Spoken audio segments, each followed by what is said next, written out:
work and sacrifice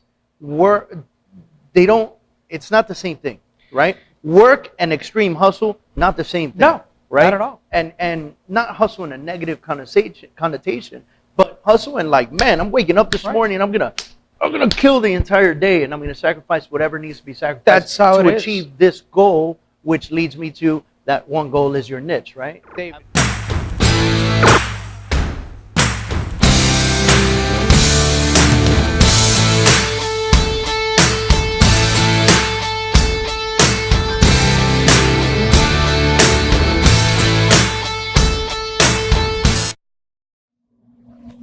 What's up, everybody? Welcome back to the David Kurz Take Action podcast show. Call it what you want, but we've relaunched everything for 2019, doing things just a little bit different. I've had a huge separation between the Kurz Real Estate Show and the Take Action podcast, where the Kurz Real Estate Show was very focused on real estate and how to prepare for real estate, and the Take Action podcast was very business focused. We decided to merge the two, create video, so we're making this vlog, and then on top of that, we'll have the podcast out. So I want to welcome a very special guest. We met, I would say, about City Summit. Yeah, the City Summit. What was that, 8 weeks ago, something like that? About like that. Had a great conversation, and he starts dropping knowledge on me. So this is Pedro Curbelo, right? Also known as the Insurance Papi. So if you're looking him up, just search for the Insurance Papi. You're going to find him, which is, I don't know that you could get away with that anywhere else. I think Instagram and what social media is doing to business gives it a flavor. Yeah. And it definitely is a conversational piece. Yeah. When people are like, oh, are you on social media? Yeah, sure. What's your name? Insurance Papi. So it kind of brings the guard down as I'm trying to approach a serious business conversation. How heavy do you use social media in your business? At the present moment, about 25% of my new sales are coming through social media. Really? I use all platforms. Instagram is the most action where I have. Okay. I have a lot of interaction with people on Instagram, so Okay. It's profitable for me. And are you doing, so Instagram's your number one source of business from social media? Correct. So according to all the bases, are you running ads or are you doing a lot of organic, generic communication? I spend very little money on ad. Okay. I'll boost a post every now and then. Okay. I don't spend more than $5 to boost a post. Yeah. I just want to reach my immediate audience. Right. I'm building it very organic, whatever it takes. It's panning out great. My top producer came from social media, and to the day, my wealthiest client, a billionaire, came through social media. Nice. So right there, right off the bat, we're talking about social media and how impactful it can be on pretty much any business out there right now. You're in sales. It's sales. Right. You got to get out there and you got to push yourself, Absolutely. right? So what's really cool about Pedro, the insurance company, is that he's a different kind of insurance person.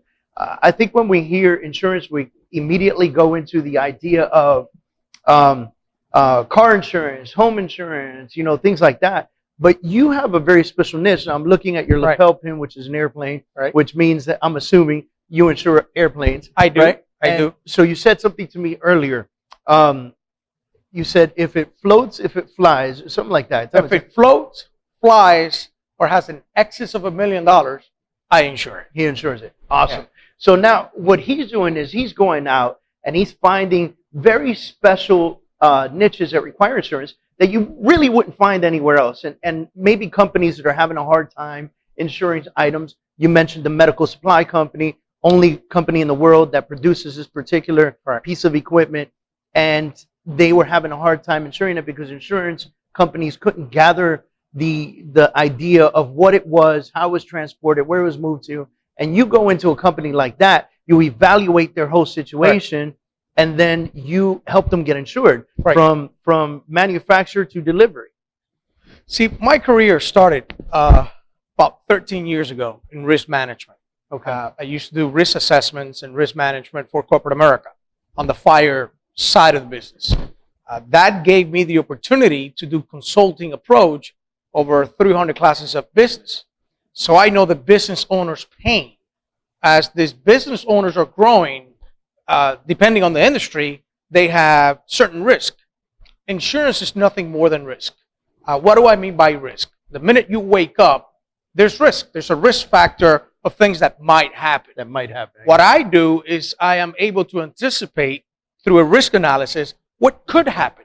And then I transfer that potential loss, this risk is directly linked to loss, and I transfer or I defer that potential loss into an insurance company. Nice. So if you're in business, you're going to lose, period. Yeah, and you're going to win. At some point, At right? some point, Yeah. right. You're going to be sued, you're going to lose, you're going to have risk. You can't eliminate the risk. All you could do is manage the risk, and that's what I do. I'm able to recognize a risk because of my experience. I tell you how to shift it and how to place it into a third party. The third party is an insurance company. So Okay. when you do lose, let's say you're losing $1 million, well, you're not losing $1 million. You're losing a percentage of what I sold you in a package, it's usually a very small percentage, and that loss, it's now elsewhere. That's insurance. That's Okay. essentially what insurance is at any level.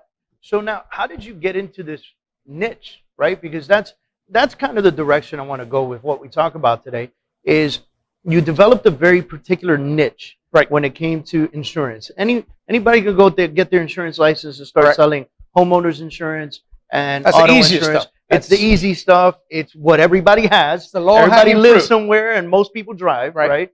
So, how do you go from that and say, you know what?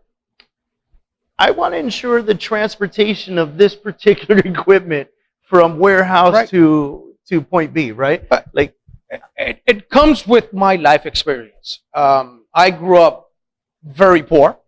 I was fortunate enough to be in a position of having the right mentor at the right time. And by my early 20s, I had accumulated a substantial amount of wealth. good. Then, due to the inexperience of how to manage wealth, I lost it all. And that history repeated itself years later when the economy tanked. I had created wealth again and kind of lost it. That pain, that suffering of losing what you work for, and the experience of dealing with many clients who have created wealth, who have lost wealth, who were exposed to a lot of risk, created the business that I'm in.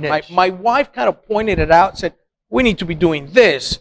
As I studied the industry, I saw the low-hanging fruit is home and auto, which, by the way, we do home and auto. But it's what everybody does. Right. So here's a concentration of 90% of the industry going at the same thing. At the same And I'm thing. going, you know what? So do you? What am I going to do different in that industry? I'll be an outsider and go after what most people don't want because they don't understand it, Right. or are afraid to tackle it because it takes a while. So you created a massive niche for yourself, and then I guess my question to you is, like, oftentimes we tell real estate agents, find the niche, you'll become more successful. Right. Find the neighborhood, you become more. Absolutely. Because a neighborhood is a niche, right? They call it a farm area. I hate to use the word farm area, right? It's a niche. Or do you work with wealthy people? That's a niche. Do you work the $1 million market? That's the niche. Do you work Coconut Grove in Miami? That is a niche. That is a you niche. need to know every restaurant, everything. So would you say that your career, your business has successfully or exponentially improved because you found a niche and were able to attack on it? Absolutely. I've been in sales all my life. I knew at the age of 19 when I made my first sale. It was a $10,000 commission check. I got bit by the bug, and I'm still chasing that adrenaline That rush. same check. That's it. That's it. I've been in sales all my life. And I realized early on in my career, I tried to sell everything. I was all over the place. People wouldn't understand it. Like, what do you do? Like, nobody could figure out because I was trying to grab my hands on anything that had value to sell. Right. Right. It's something you tell people you're, what is it? Jack of all trades. Jack of all trades, Absolutely. master of none. Right. You know? Absolutely. And then I realized at a networking meeting where I said, well, I do this. And that caught on. So I realized early on in my sales career that by specializing in one particular product, item, or industry, people, because of how our brain works, we don't think in masses. We compartmentalize the brain. Right. So if you say, I do luxury home insurance, it's easier for the masses to understand, well, that guy does luxury home insurance. Than I do XYZ. And once you meet with the client one-on-one, if you have multiple lines of businesses or product, you can explain to them that I'm not just a luxury home real estate agent, luxury home insurance agent, airplane insurance agent. I do this other stuff. Yeah. But when you're out in the masses, and this is for people in our industry, my insurance agents, your real estate agents, you have to find a specialty. You have to be an expert at one thing. At something. At something. Yeah, I tell it to realtors. I come across of them all the time. They're like, what's your area? Well, everywhere. You can't be everywhere. What's your area? Pick one. Be good at it. And then from there, what you've done, from there, build an empire, expand. Grow. Give to others. You can't be effective trying to gobble it all up. Right. Not to mention, like in our industry, if you have multiple buyers, and I got a buyer in Miami Lakes, and then I got a buyer in Homestead, and then I got a buyer in Kendall, then I got a buyer in Color Bay, then I got a buyer in Coconut Grove, and then Miami Beach. Hey, I'm running rampant everywhere. I'm running everywhere, chasing the check. Chasing, and there's 24 hours in a day. Right. What you choose. Which, by the way, everyone has the same. We have the same 24 hours. Those who have been blessed enough to be born with a mindset to produce and be a normal person in society can do what you and I do and more. It's the choices you make on saying, well, I need to pay bills, so I'm going to go get that $10 an hour job. And there's nothing wrong with that if you're happy. But the thing is, most people are not. Most people are not happy. So they follow in that circle, and there's only 24 hours a day. Right. In my case, I've been willing to sacrifice. By the way, there are people who are happy doing that. Right, absolutely, and there's nothing wrong with that. I applaud them because you find something that you're happy doing. Secretaries, right? Absolutely, they're happy doing that. They may never make $1 million, but they are happy in their lives. $1 million is not for everybody, right? And because it's hard to get to. It takes a lot of sacrifice. And that's a lot of sacrifice. That as you building your empire, the sacrifices you've gone through to get to where you're at today. Yeah. Most people are not willing to sacrifice. Right. They're willing to work, but work comes with sacrifice. So, man, it's a whole other conversation. There's, there's work, there's grind, there's hustle. There's so many words, right? But work and sacrifice, it's not the same thing, right? Work and extreme hustle, not the same thing. No, right? Not at all. And not hustle in a negative connotation, but hustle and like, man, I'm waking up this morning and I'm gonna kill the entire day and I'm gonna sacrifice whatever needs to be sacrificed. That's how to achieve this goal, which leads me to that one goal is your niche, right? David, you very well know sacrifice because of your previous career. To obtain, to achieve, to be great at anything, you must give up something. Yeah. That's sacrifice. And that's unfortunate, ladies and gentlemen. I mean, look, it comes down, I think you'll agree with me on this, that anything that you really chase and you want and it's your ultimate goal, there will be sacrifices along the way. And those sacrifices could come in the form of money. You can lose money, right? That's a sacrifice. Time, right? Hobbies out the window, family, friends, right? Going out and having a good time, like all those sacrifices. If you're able to understand that those are sacrifices that come with the game of business development and growth, then you can be ultimately ultra successful. Right. What are you willing to give up to achieve whatever it is you want to achieve? Again, the 24-hour day. Right. So if you don't have a plan, a mindset, and a goal to get to that set, you'll never make it. And you teach this because I've seen your stuff. Yeah. You gotta. It takes a while. You can't build anything that's worth a damn overnight. Rome wasn't built overnight. You can't, unless you win the lottery, and then I guarantee you lose the money because you won't know what to do. Yeah. I would say an average of 5 years to achieve anything that you can then build upon. And because there's so many steps. Absolutely. There's so many steps to it. There's creating habits for yourself. There's creating the right habits. There's, falling on your face to stand back up. And I don't like to use the word failure. You'll very rarely hear me say that. Because I don't believe in failure. I believe that you fall down, you get back up, right? To me, in my mind, failure is like I've completely failed. I quit. I give up. Right? Gotcha. And I don't like to use the word. So, but and I'm actually in the process of writing a book that's called "Fuck Failure." All right. So, I like it. but we'll talk about that another time. But the idea of understanding that there are multiple steps through this, and that it takes time. You know, I think there's a rule that says it takes 60-something days to develop one habit. Right. Right. And I mean, God, how many habits do we need to like create ultimate success? Right. And a lot of people, they jump into a game and they're like, okay, I'm ready. I'm ready. Right. I'm going to put in all the work right now. I'm going to get uber rich and we're going to make this happen. Yeah. Right. Maybe driving an Instagram Lambo in no time. Right. And then what happens is 6 months into it, they realize how much work goes into Right. it. And then they back up and then they're like, wait, hold on a second. I didn't realize that it was going to be like this. And I'm gonna start doing seminars about this, and that's where the mindset versus the mind shift comes in. Right.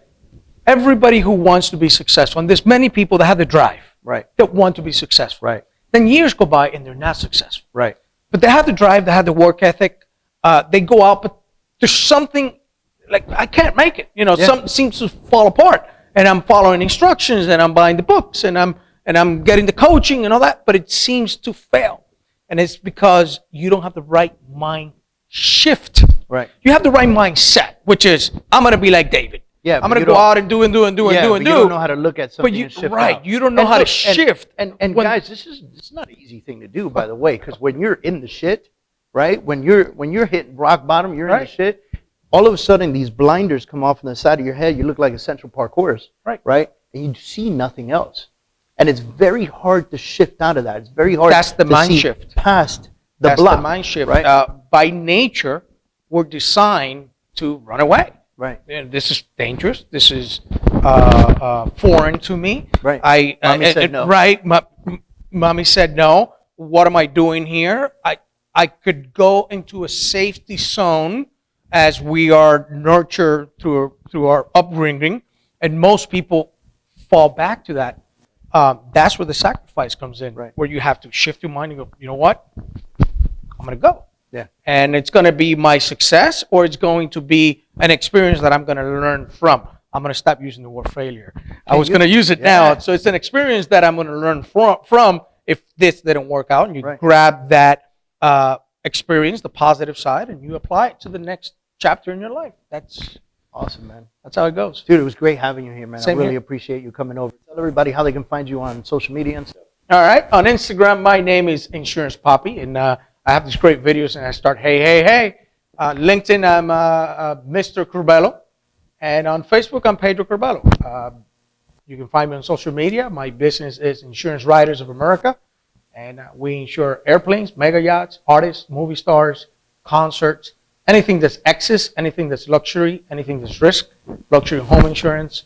You can find me there. There it is, ladies and gentlemen. There's the Insurance Papi with us today. Hopefully, I am praying that you pulled certain things out of this. I would say top 3 things that we all pulled out of this was find a niche, work with it hard, understand that mind shifting is very important, and that there are several steps to success, and it's not overnight. Pay attention to those things. You can find me at davidkurz360.com. That's David, Kurz360.com. And there you can connect with me on all social media platforms. Talk to y'all soon.